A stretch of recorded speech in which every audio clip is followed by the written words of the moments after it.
This lens has a very unusual set of specifications. First of all, it's a 14mm APS-C lens that is a 21mm full frame field of view equivalent. It's inexpensive, it's ultra compact, it's got autofocus, but it also has an aperture ring. That's something generally reserved for more expensive lenses. And it only has a maximum aperture of f3.5. And that has really left me wondering, who is this lens for? And after a few weeks of using it, I think I know. And although I really enjoy using this lens, I don't want to give you the impression that it is a perfect lens. Given the size and price point, there are a number of compromises that have been made, making this a fun lens more than a serious lens. But importantly, sharpness and chromatic aberration performance are very good. These are two concerns people generally have with more affordable lenses like this, but in other ways, the lens does have a bit of character and is not optically perfect, but I will cover those details as we get through the video. This is the new TTArtisan 14mm f3.5 autofocus lens. I'll put some links in the description down below to the best prices I could find on the lens, and at the time of shooting this video, it's only available on one lens mount, but there are more to come, so you can check those links to see if it's currently available for your camera system. This lens was given to me by TTArtisan, but this is not a paid or sponsored video, and TTArtisan had no say in the making of the video. Now, one of the headline features of this lens is its small size for an ultra-wide lens, so I want to give you some comparisons here. So this is the Samyang 12mm f2 lens, and this is the Viltrox 13mm f1.4 lens. And as you can see, they absolutely dwarf the TTArtisan 14mm f3.5 lens. Now, these aren't apples to apples because we've got an f1.4 lens and we've got an f2 lens compared to an f3.5 lens. But if you want an ultra compact form factor in an ultra wide lens, you can see the advantage that the TTArtisan has. And size is not the only advantage that the TTArtisan lens has because it's significantly less expensive as well. It's less than 30% of the price of the other two lenses. That means that you could buy a complete 3-lens set of TTArtisan's budget range of lenses, which include this 14mm. They've got a 23mm, a 35, and a 56mm. You could pick 3 lenses from that set and buy them, and you would still have spent less money than you would spend on either of these two lenses. So I think this really is an important consideration for budget buyers. You're going to get more lenses for your money. Now, certainly when I was sent the lens, I thought, what the heck are you going to do with a 14mm f3.5 lens?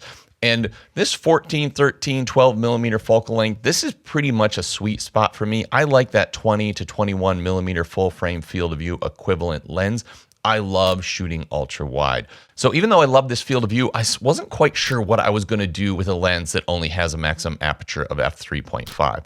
And the first thing that I think people are going to like it for is vlogging. And I think 14mm is a nice sweet spot for ultra wide vlogging type footage. To start with, you're going to be able to turn the camera on yourself, get a decent amount of the scene in, but it's not going to be such an ultra wide angle that it severely distorts your features and makes you look weird or unusual.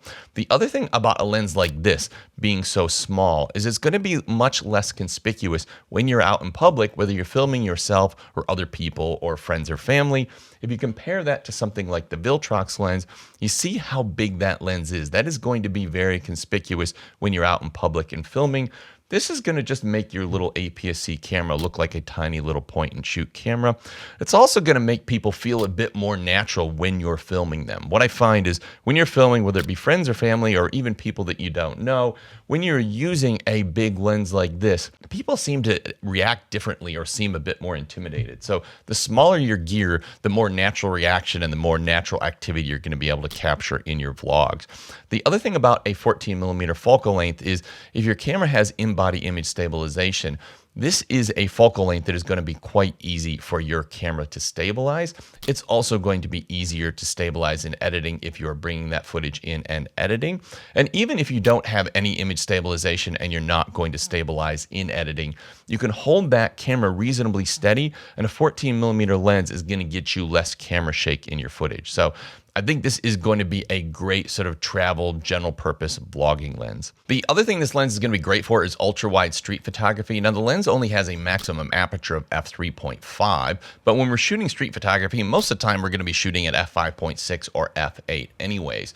And the fact that the lens has a maximum aperture of f3.5 has the advantage of allowing the lens to be much smaller. This is going to make you much less conspicuous when you're out doing your street photography. And ultra-wide street photography is really fun because you're able to capture a person and the environment that they're in. You're going to get this real wraparound environment. At times, you'll also be able to get closer to people or scenes than you would with a lens that is more zoomed in, because you can actually appear to be taking a photo of something next to the person, but they are actually in the photo. So ultra-wide street photography is kind of like its own thing, and almost it's like its own genre. And I think if that's something you're interested in trying, this is going to be a perfect lens for that. I also really like the aperture ring for street photography, because that allows you to set your aperture and kind of lock it in and know that, that's where you're at. I'm shooting an f5.6 or f8 for this scene today. In line with that, it's also going to be a great general purpose travel lens when you're just out with friends and family. Now, keeping in mind this lens only going to maximum aperture at f3.5 is not going to be a great low light lens. And in fact, even in dim indoor environments is going to be a bit borderline. So it's probably more of a daytime lens. But once again, just because of the small size and form factor, it will make some APS-C cameras borderline pocketable. And although it's such an inexpensive lens, it is not a poorly built lens by any means. It's actually an all metal body. It even has a metal focus ring. It has a polished metal lens mount. It has this metal click to aperture ring, which is really nice and satisfying. And when you take it out of the box, I think, first of all, you'll be surprised at how well built it is for the price point.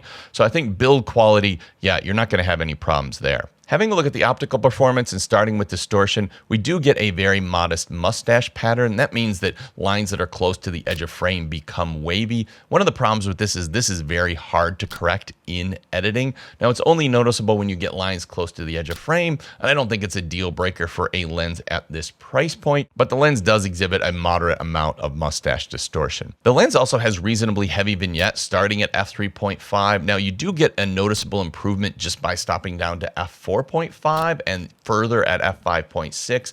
But it never really goes away. You can go all the way down to f16 and you still have noticeable vignette. Now, this is kind of just a part of the character this lens gives you, and heavy vignette is not uncommon with smaller lenses like this, but it's just something to be aware of. Probably one of the most impressive performances of this lens was its chromatic aberration performance. I mean, there is just basically none. When you look at the in-focus areas, even in high contrast scenes, I'm not getting any purple or color fringing whatsoever.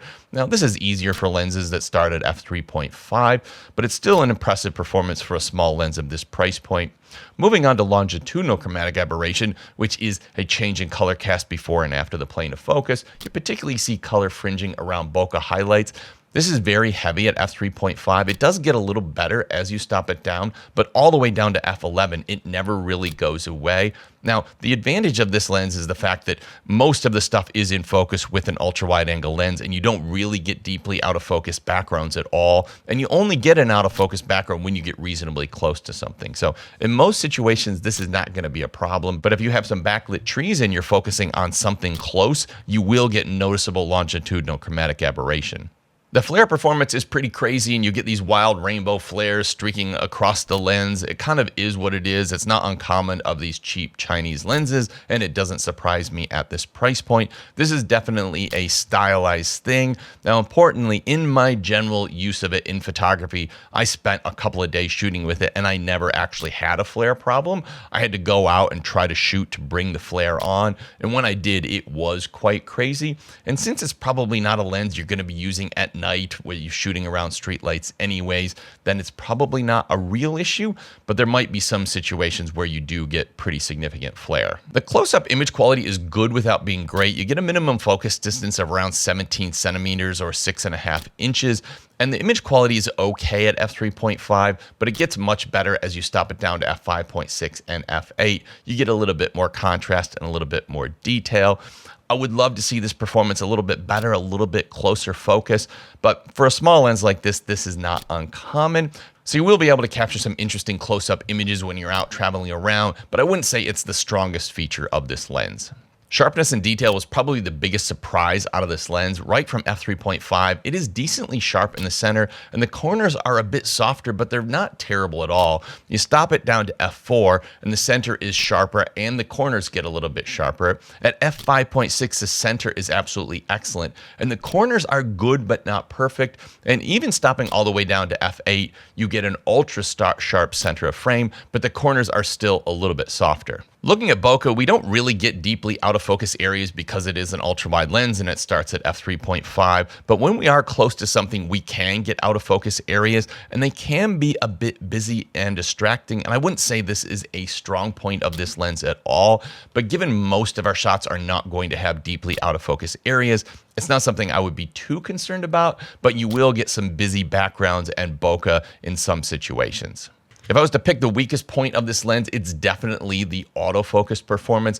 I found in photography there were times where it would absolutely lock onto an eye and it would get a razor sharp shot, no problem at all. But then it would just miss randomly when the camera thought it had focus. And I would say overall, I had more out of focus shots with this lens than I do with average lenses. So I would say the autofocus performance in photography was below average.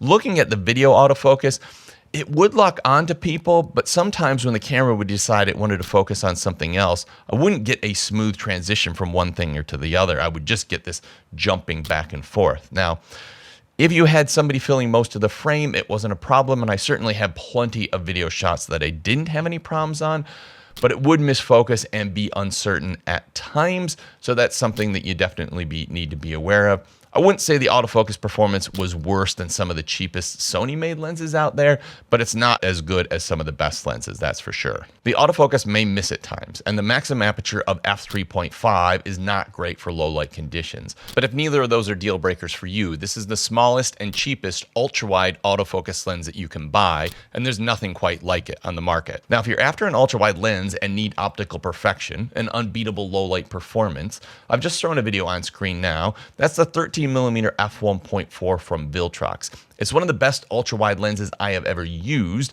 but it is at a significantly higher price point.